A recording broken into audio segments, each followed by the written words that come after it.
Vamos lá, meus irmãos. Estamos na nossa 7ª aula de Geografia Bíblica 2, é o último bloco. Estamos trabalhando sobre o Egito e agora vamos falar sobre os deuses e deusas. Tá bom?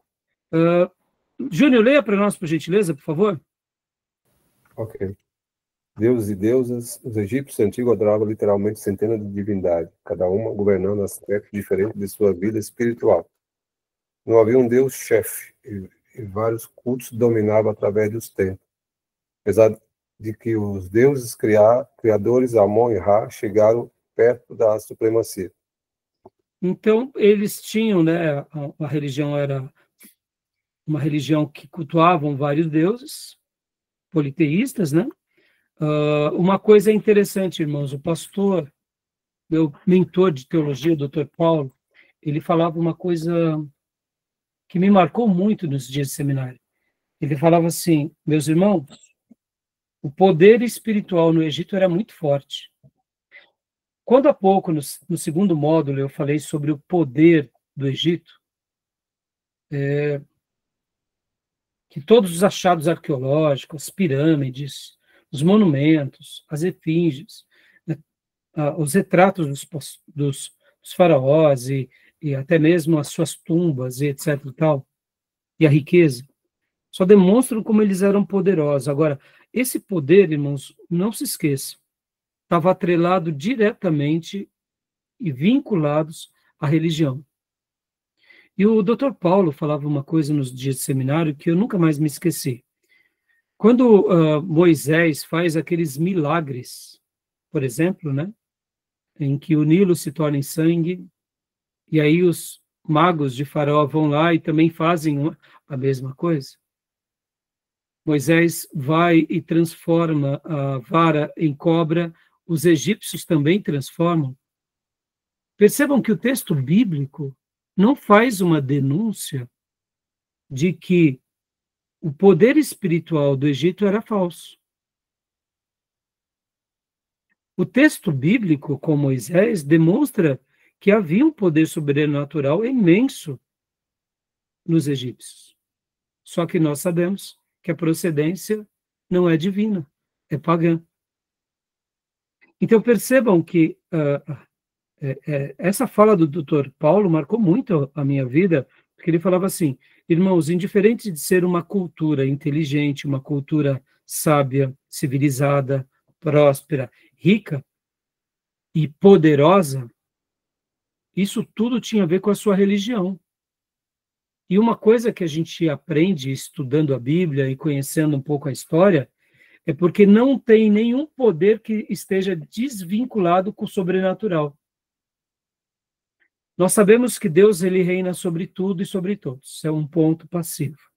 Que o governo dele está sobre todos os governos. É como acreditamos.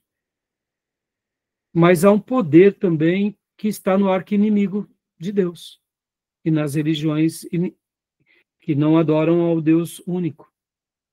E aqui, meus irmãos, a gente não é que a gente vai temer, é óbvio, mas a gente começa então a compreender que muitas vezes algo sobrenatural que acontece em outra religião aconteceu mesmo. Não é charlatanismo. Tem muito charlatanismo. E vocês já ouviram falar. Como há muito charlatanismo até na igreja evangélica. Mas quando a gente vai acompanhar a história religiosa, a própria história bíblica, vocês podem ver que a Bíblia não faz nenhuma menção de que o poder sobrenatural do Egito não era um poder real, era um poder. Só não diz que era de Deus. Diz que eram dos deuses do Egito. Então percebam que essa influência religiosa marcou esse povo por gerações, né?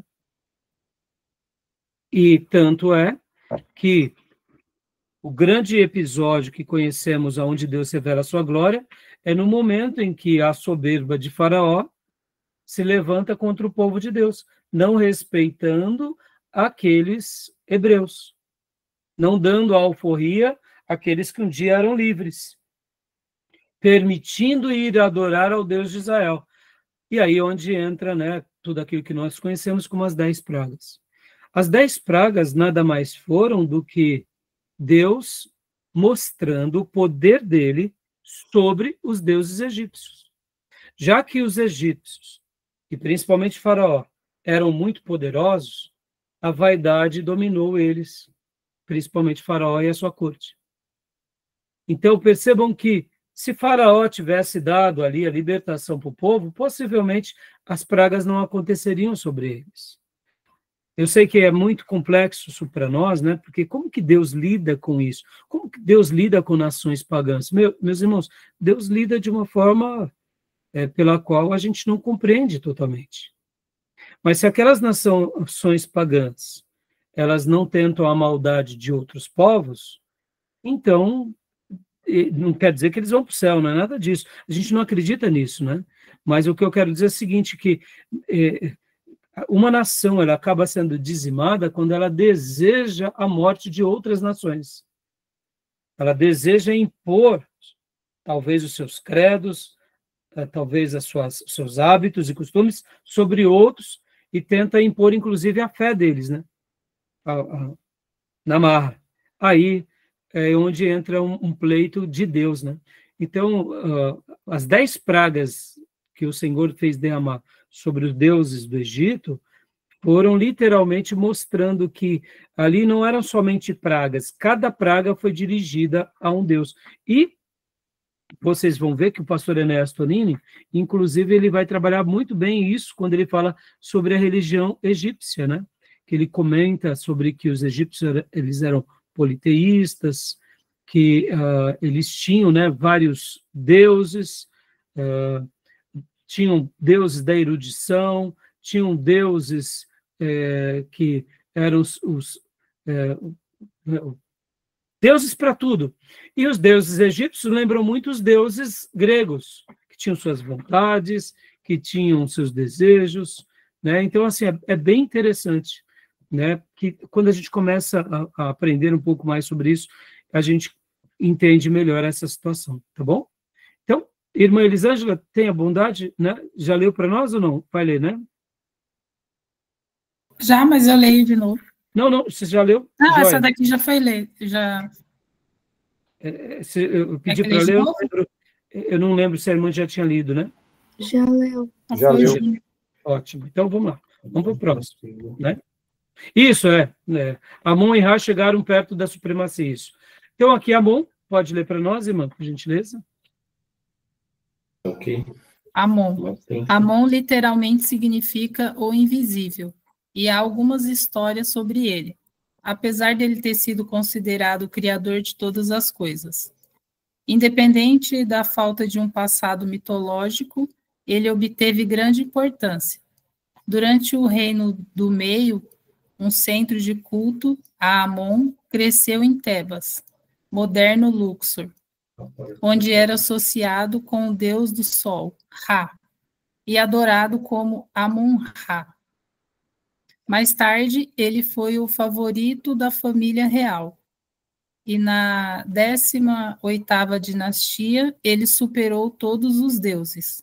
Durante esta época, um templo magnífico foi construído para ele, em Karnak, que ainda está de pé nos dias de hoje.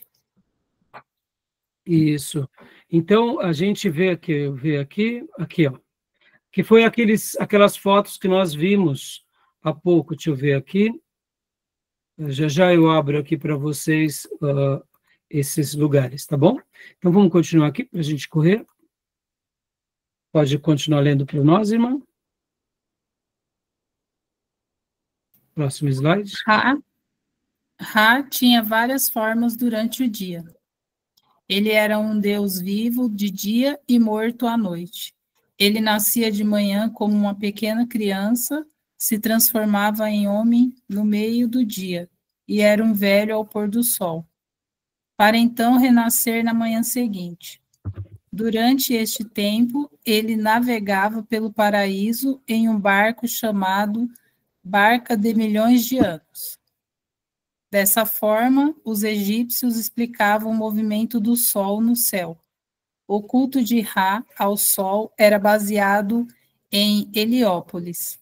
Acredita-se que ele tinha tenha sido o pai dos reis e de todos os deuses importantes.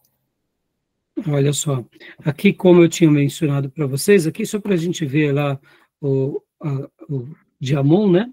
O Karnak, só para mostrar rapidamente para vocês. Olha só que interessante, irmãos. Aqui, Karnak. Compartilhar. É esse lugar.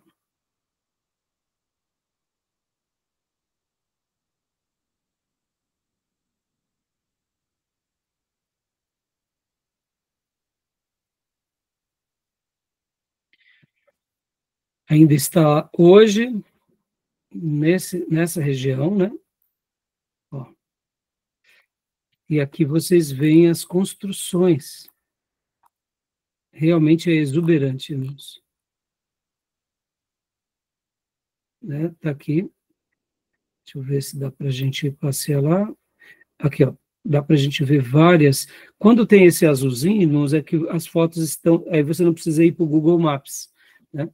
Aqui mesmo dá para você ver e passear pelas edificações, tá vendo? Então, é essa região de Karnak. Interessante, não?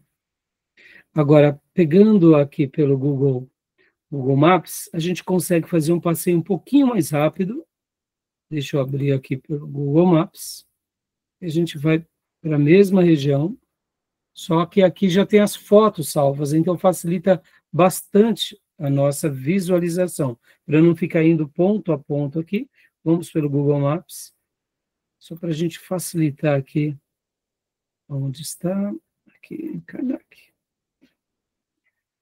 Deixa eu pôr para vocês. Karnak aqui. Olha só que legal. Karnak. Então, é a mesma região, tá vendo, irmãos? Só que agora aqui a gente vai ver as fotos já prontas, né? Ó, mais uma vez. Não vamos ver os vídeos, né? Isso é surpreendente, né, irmãos?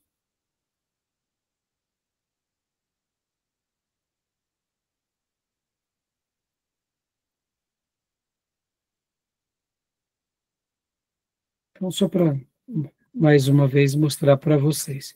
Então, agora a gente viu no slide, voltando aqui. Tudo bem, meus irmãos? Alguma pergunta? Vamos lá? A gente viu lá, né? Eu tenho, rapidinho. Pois não, filho. Essas edificações, né? Foi tudo manual, né? Braçal, né? Então, irmão, e isso que nos admira da tecnologia deles de arquitetura. E muitas dessas pedras, algumas é da própria região e algumas outras não tem nessa região. Por isso que os místicos vão falar que foram os ETs que construíram, porque onde já se viu uma tecnologia, construir uma pirâmide, e porque dentro das pirâmides, só para você ter uma ideia, irmã, como a gente aprende, né, nos documentários, havia caminhos secretos, literalmente, para que ninguém entrasse, se entrasse morria, sabe? Então, como chegaram a fazer algo tão engenhoso? Para nós que acreditamos, né, que o ser humano sempre foi inteligente, e que os egípcios aprenderam com os sumérios, ou melhor, com os mesopotâmios, e eles, né, podem ver que a Mesopotâmia, a gente viu muita coisa interessante, que foi apagada pelo tempo, agora a gente está no Egito, então dá para ver que aquela questão da transmissão do conhecimento, né, irmão? Pode ver, o ser humano, ele se potencializa, né? É um passando para o outro. Então, essa tecnologia, ela era admirável. A quantidade de pessoas trabalhando, e lembra que nós, quando falávamos sobre o Nilo, em uma das aulas, nós mencionávamos que tinha o período das cheias, período da plantação e período da colheita. Então, nas cheias, o que eles faziam? Eles iam para as construções. Eles iam para as construções. Por isso que, claro, precisava de muita gente, precisava, mas o povo egípcio, de uma forma geral, ele era muito bem recompensado, né? eles tinham muitas regalias, tinham fartura, né? Principalmente aqueles que estavam entre os principais, né? Aqueles que sabiam ler e escrever. Aqueles que sabiam ler e escrever, eles faziam parte de uma aristocracia. Mas todo o povo desfrutava dessas tecnologias, desfrutava desse desenvolvimento, desfrutava dessas conquistas. Agora, olha só, o ser humano é o ser humano em qualquer cultura, né? Então, percebam que quando, mesmo depois do Império Unido, ainda tinham as suas brigas internas, os seus poderes. A gente viu há pouco que Akhenaton, ele tenta reformular a religião, porque ele quis tirar o poder de quem? Dos sacerdotes. E os próprios sacerdotes que ele tirou o poder aniquilaram a sua história. Interessante, né? Então, em momentos de brigas internas, eles ficavam mais frágeis. Por isso também que, segundo alguns historiadores, os Hyksos conseguiram não só adentrar, mas conseguiram vencer os faraós. E por isso que se tornaram um período de 100 anos de governo no Egito, ou seja, estrangeiros governando os egípcios. Porque na última aula, na sexta aula, eu até mencionei que os filisteus, eles têm uma passagem no Egito. Só que os filisteus praticamente foram expulsos. E aí eles vão e ficam na região ali de Canaã, e se estabelecem lá. E vão dar trabalho para os judeus da vida toda. Então, você acha que outros povos não queriam invadir ali? Os Hyksos ficaram ali, vivendo entre eles, e de repente viram um momento de fragilidade e tomaram o poder. Mas os próprios faraós, não querendo passar esse poder agora a um outro povo, num outro momento venceram. Segundo os historiadores, por que os Hyksos venceram? Porque eles tinham duas vantagens tecnológicas. Eles tinham os carros mais desenvolvidos, que eram os carros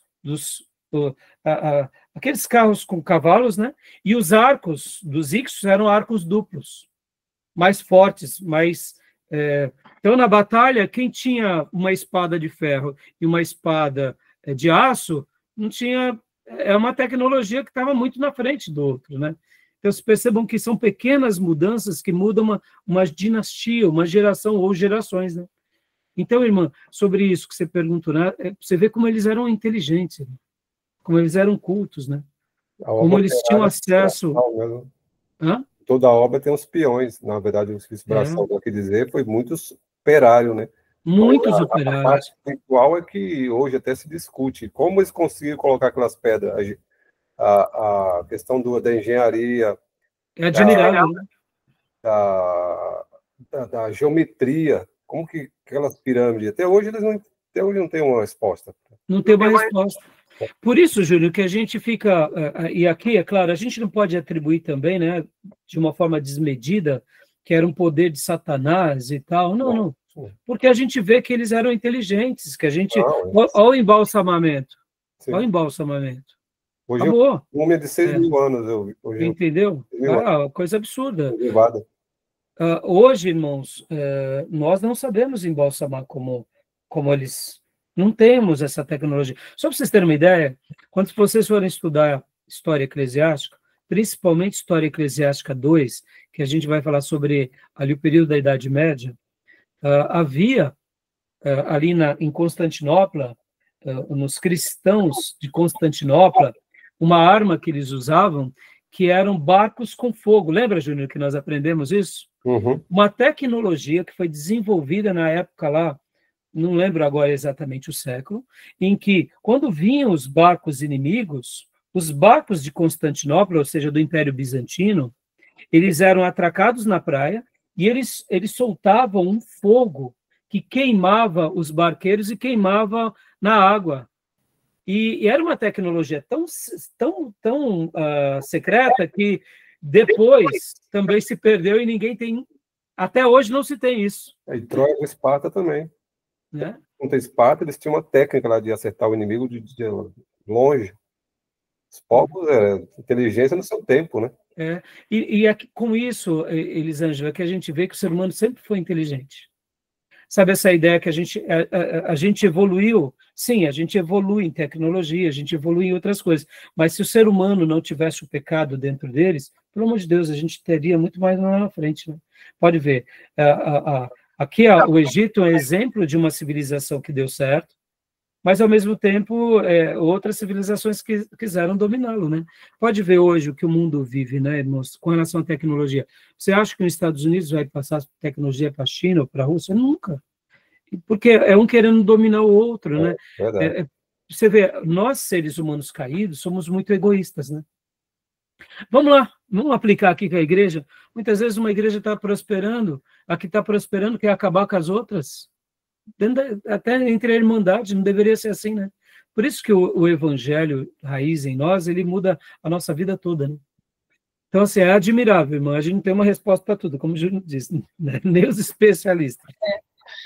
Não, mas é porque são obras tão grandiosas e, olhando assim, é muito detalhe, perfeito, praticamente, né? A sétima, oitava maravilha, né? Faz parte, né? As pirâmides, né? Até hoje, né, irmãos? Até hoje. Né? Meus irmãos, olha, eu queria ter terminado os assuntos sobre o Egito, né? Infelizmente não consegui. Vamos trabalhar mais o Egito ainda na oitava aula e vamos depois para a nona aula trabalhar sobre, né, a última parte do livro, tá bom? Então vamos ficar aqui, tá bom? Tem um livro específico que eu comprei, lembra que eu te dei aqui lá, Os Gregos? Do grego, tá aqui. Isaac Asimov, ele é especialista em grego e Egito. Olha, poxa, que legal. E trata dos egípcios também. Ele é especialista. Isaac Asimov. Para nós aqui no seminário, obrigado, viu, Júnior? Que você puder contribuir aqui conosco, é muito bem-vindo, né? Para nós, como eu mencionei para vocês, irmãos, esses assuntos servem para nós como informações importantes. Está aí, né? É história universal, é arqueologia universal, mas é também para nos deixar um pouquinho mais humilde, né? Para a gente ver o quanto a gente tem que crescer, evoluir, progredir. Hoje eu queria ter falado um pouco sobre a família egípcia, a educação egípcia, eu acabei não falando. Eu falava na última aula. Porque a gente não sabe de muita coisa, irmãos, a gente está aprendendo, né? Sabe, muitas vezes não é porque a gente tem hoje um carro, um veículo, que a gente consegue fazer uma viagem de avião, porque a gente consegue fazer uma cirurgia num bom hospital, que a gente é melhor do que os povos antigos. Na medicina, os egípcios, né, temos registros de pessoas que fizeram cirurgia até no cérebro, irmãos. Só para vocês terem uma ideia, para os egípcios, o centro deles, o coração deles era o estômago. Aí eu digo para vocês, qual é o segundo maior lugar no nosso corpo que tem neurônio? Estômago. Podem ver que muitas doenças nossas modernas é por causa de má alimentação. A gente come mal, né? A gente prejudica toda a nossa essa parte intestinal, né? Se descobriu recentemente que nós temos um outro órgão, que são a microbiota. Temos aqueles que são ruins e temos os bons. Comidas industrializadas matam, remédios sem o devido cuidado matam essa microbiota, que altera essa questão da nossa estrutura, e muitas pessoas estão doentes, inclusive com depressão, porque se alimentam mal. Ou seja, no dia que jogar fora o refrigerante, jogar fora o industrializado e comer direito, a saúde volta. E percebam, a gente está tendo uma mudança agora, né? 100 anos depois dessa industrialização, hoje o comer bem, né? Ter atividade física, tomar sol, tudo aquilo que foi desprezado nas últimas décadas. E os egípcios, o que eles faziam? Comiam bem, né? Estudo. Percebam, a gente tem que aprender, né, com a história, né, irmãos? Tá bom? Beleza, meus irmãos?